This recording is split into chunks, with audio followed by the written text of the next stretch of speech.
பருவமழையை ஒட்டி திமுக நிர்வாகிகளுக்கு தலைமை கழகம் அழைப்பு விடுத்திருக்கிறது. அது தொடர்பான அண்மை செய்தி. சென்னை, தாம்பரம், ஆவடி மாநகராட்சியைச் சேர்ந்த திமுக நிர்வாகிகளுக்கு கட்சி தலைமை அழைப்பு ஒன்றை விடுத்திருக்கிறார்கள். மேயர்கள், துணை மேயர்கள், மாவட்ட செயலாளர்கள், கவுன்சிலர்களுக்கும் திமுக தலைமை இந்த பருவமழை தொடர்பாக ஒரு அழைப்பு ஒன்றை விடுத்திருக்கிறது. விவரங்களோடு இணைகிறார் எம்முடைய செய்தியாளர் பாரி கார்த்திக். பாரி, வணக்கம். தற்பொழுது திமுக தலைமை எதற்காக இந்த ஒரு அழைப்பை விடுத்திருக்கிறார்கள்? இந்த கூட்டத்தில் என்ன விவாதிக்கப்படும்னு நம்ம எதிர்பார்க்கலாம்? முழுமையான விவரங்கள்.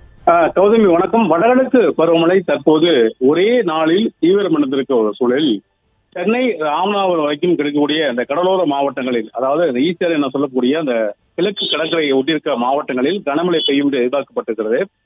அது மட்டுமல்லாம டெல்டா மாவட்டத்தில் இருக்கக்கூடிய தஞ்சை, திருவாரூர், நாகப்பட்டினம், மயிலாடுதுறை இந்த 3 மாவட்டங்களுக்கும் ரெட் அலர்ட் கொடுக்கப்பட்டிருக்கிறது.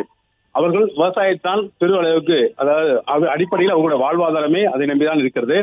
எனவே அதை பாதுகாக்கவும், அது மட்டுமல்லாமல் சென்னை மற்றும் சென்னை புறநகர் இருக்கக்கூடிய பகுதிகளில் கனமழை பெய்து வருவதால் எனவே அவர்களை வாழ்வாதாரத்தை பாதுகாக்கவும், தாழ்வான பகுதியில் இருக்கக்கூடிய மக்களை மேடான பகுதிகளுக்கு கொண்டு செல்லவும் மருத்துவ முகாம்கள் மற்றும் பல்வேறு காவல்துறை உள்ளிட்ட அனைத்து அரசு இயந்திரங்களும் முடக்கப்பட்டிருக்கிற நிலையில் இது தொடர்பாக கட்சியினுடைய தலைமையும் அறிவித்திருக்கிறது. குறிப்பாக திமுக கட்சியினுடைய தலைமை மக்களை பாதுகாக்கவும், கனமழையிலிருந்து ஒருவேளை பாதிப்பு ஏற்பட்டால், தற்போது வரை பெரிய அளவுக்கு பாதிப்பு இல்லை என்றாலும் கூட ஒருவேளை பாதிப்பு ஏற்பட்டால் அவர்கள் உடனடியாக அந்த இடத்திலிருந்து மீட்டு பாதுகாப்பான இடங்களில் அரசு இயந்திரத்தோடு சேர்ந்து செயல்படவும் அறிவுறுத்தப்பட்டிருக்கிறது. அதன் அடிப்படையில் சென்னை, காஞ்சிபுரம் மற்றும் செங்கல்பட்டு என இந்த 3 மாவட்டங்களை சேர்ந்த நிர்வாகிகள் நாளை உடனடியாக அண்ணா அறிவாலயத்துக்கு வர வேண்டும் என்றும் அறிவுறுத்தப்பட்டிருக்கிறது.